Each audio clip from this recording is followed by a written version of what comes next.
Hey there, and welcome to One Email, Two Takes. I'm one of your hosts, Will Allred, and we are welcoming back my co-host, Christina Take this week. If you're not familiar with the show on One Email, Two Takes, what we do is we take a email that we've either received or someone has asked us to help with, and we offer our perspective, our two takes on that email, but also our takes on how to rewrite it. So, Christina, welcome back. Yay, I'm so excited to be back. I was just telling you before we hit record that I wish we had cool welcome back music. I would totally go for Eminem right now, but it's okay. I will settle for your wonderful intro, but yeah, it's good to be back.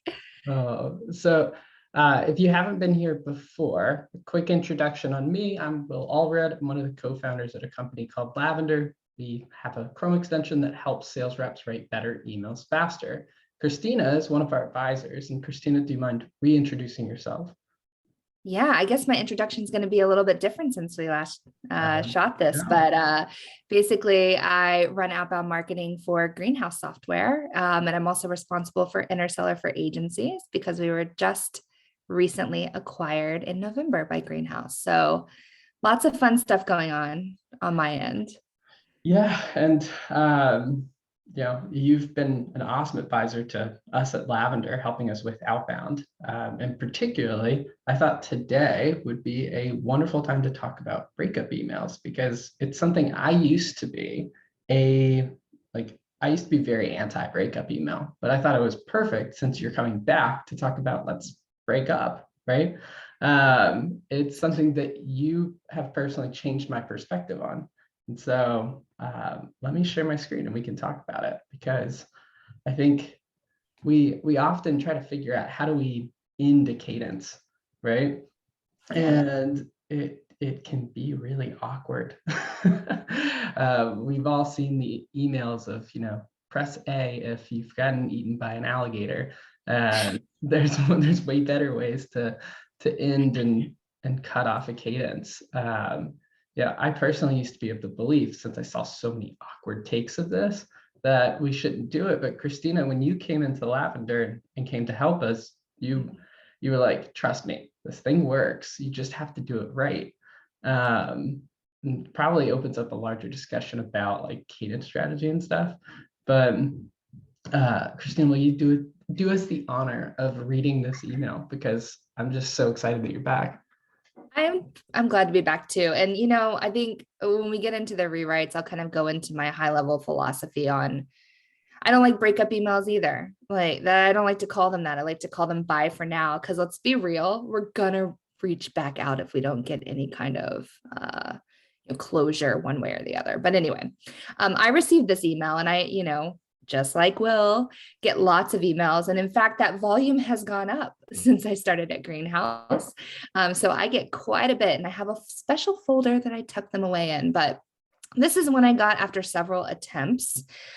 Christina, I've sent a few emails but haven't had a response. I know how executive email inboxes can fill up. You go to 2 meetings and come back to what feels like a flood. But this is important knowledge to have for your bottom line, I think.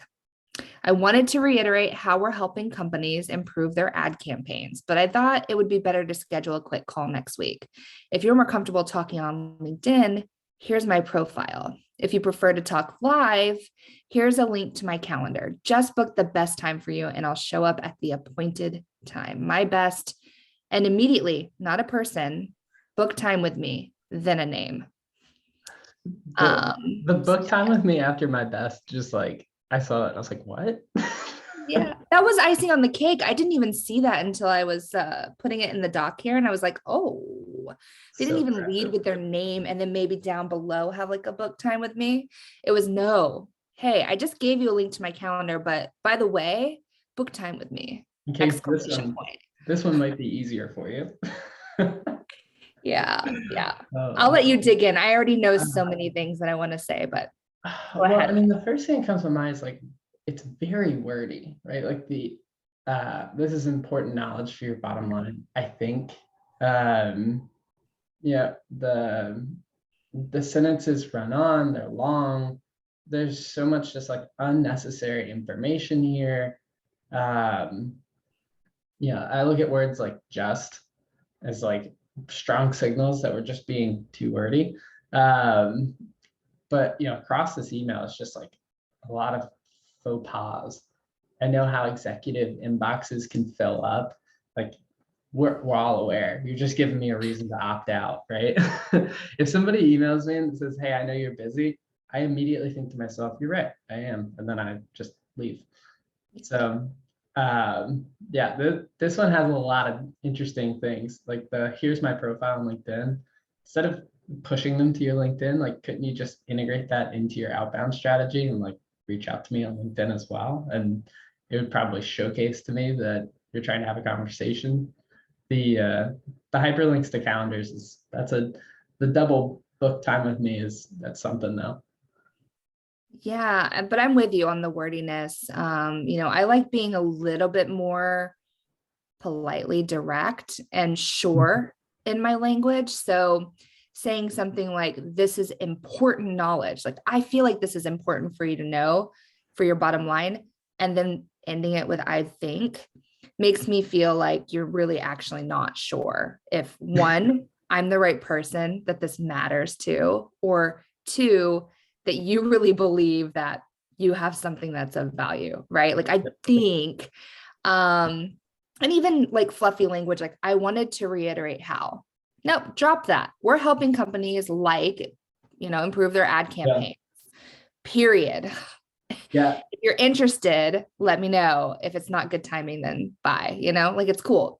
But yeah, all the links, everything. It's just very eh. Yeah. Well, and no, it's a lot, right? Because like I think about this and like this one doesn't necessarily say like we're breaking up and like we're done here and I'm not gonna ever reach out to you again. But I see that all the time. And like this one kind of implies it. And if I'm getting an email like this, I know all the other emails that I was probably getting. And there's probably like a sigh of relief as I read this where I'm just like, oh, thank God this is over. Um, the thing that comes to my mind though, Yeah. and I thought it was so interesting when you originally pushed it to me, is like the idea around cadence strategy and how these come into play. Yeah, it was a place where we immediately just like got along, which is the idea of like an overly elongated cadence, running somebody through this marathon to eventually break up with them. I've always been such a fan of like you should have a real reason to be there, real reason to reach out. And I wanted to reiterate how we're helping companies improve. It's, is there a real reason that you're showing up here, or is it just to solicit some kind of, technology service, etc.? Since we've officially beaten up this breakup email, Oh, I can show my take. It's a bit more curt and direct, but I think one of the things here to acknowledge is like from both of us, we're both a big fan of sending this breakup email, breakup in quotes, bye for now, right? A lot sooner than most teams are currently doing today. yep. Yeah, I'm of the belief that if I've seen you show up in my inbox like 4 times, I I know who you are at that point. I start to pick up on the pattern of, oh, I've seen that name before and I know what they're trying to do and I've seen their emails before. And so I'm a fan of, early and often. So my rewrite is very short, direct, to the point. If I was going to adjust this, the thing that I would add would be some kind of reason that I'm reaching out right here. So it'd be like, hey, Will, or hey, Christina, I reached out a few times. I'm gonna assume my timing is off. When I originally reached out, or maybe instead I would say like, given your, let's see, the last one was about, let's see, ads here, ad campaigns. So, given what I saw in your Facebook ad library, I thought this would be a worthwhile discussion. correct me if I'm wrong, but I'm going to stop my outreach for now, right? I'm going to reuse that personalization from the entire cadence, that original reason that I showed up in the first place and interrupted you in your to-do list, but super simple, to the point. So I've reached out a few times. I'm going to assume my timing's wrong. Given what I saw in your Facebook ad library, I thought this would be a worthwhile discussion. Correct me if I'm wrong, but I'm going to stop my outreach for now. There's a couple things that I do want to point out, which is the correct me if I'm wrong language. You're sort of like inviting them to reply. We have in our data set, we've seen that you can send a cold email with 0 question and 1 question, and you'll get the same level of response. I think 1 question gets like a very, very minute percentage higher. But it's like the double questions, triple questions where you start to see that drop off. The other thing I'm leaning into here is a lot of unsure language. We see those tentative tones really do have a positive impact on response rate. And it's because of a lot of things like this. Correct me if I'm wrong. I'm going to assume my timing is off. Those things are very uncertain, but they invite response. And so that's sort of my take on it. Now, Christina, your take is something that we've actually used at Lavender and have had a ton of success with. I'll scroll down, but you want to walk me through it? Yeah. And, I just want to reiterate the fact that mine and Will's rewrites are pretty much following some of the same principles here. It's like this idea of ownership and self-deprecation that sometimes gets people to respond. And without asking the question, by using that language, like correct me if I'm wrong, or in my case, if I've got it all wrong, you're going to get 2 types of responses here when you get them. One is, okay, wow, okay, you won me over. Let's go ahead and chat. Or you're going to get validation, which is like, yeah, you're right, timing's not right. Or, hey, we're using this, which I still consider, depending on what how detailed that response is, an insightful no for how you can re-engage later. But mine is somewhat similar. I like using humor. So I'll say, hey, Will, reached out a few times with no response. So I'm going to chalk it up to the fact that my timing is awful. I'm not putting it on you. I'm not saying I know your inbox is heavy. I'm not saying, anything that has to do with this being a problem on your end. I'm probably way off on this. You could even say something like, my timing is awful, or this really isn't a priority for you, and that's okay too. And then I love my Elizabeth Warren SNL GIF. Like I've used a few different variations of GIFs, but this one's so good. And then if I've got it all wrong, feel free to ping me back. Otherwise, I'll stop my outreach for now, right? This sets the precedence that if you have a re-engagement strategy in place, which I really hope that you do, we'll have to talk about this again later. I'm probably going to reach out in 30 days, 60 days, 90 days, whatever that re-engagement looks like. So same as you, Will, super simple, not a lot of text, but I have a GIF in there to break up the noise. Yeah. And one of the things I wanted to point out with the GIF is like, I think with GIFs, one thing we don't necessarily realize what we're doing is they can be very emotionally charged, right?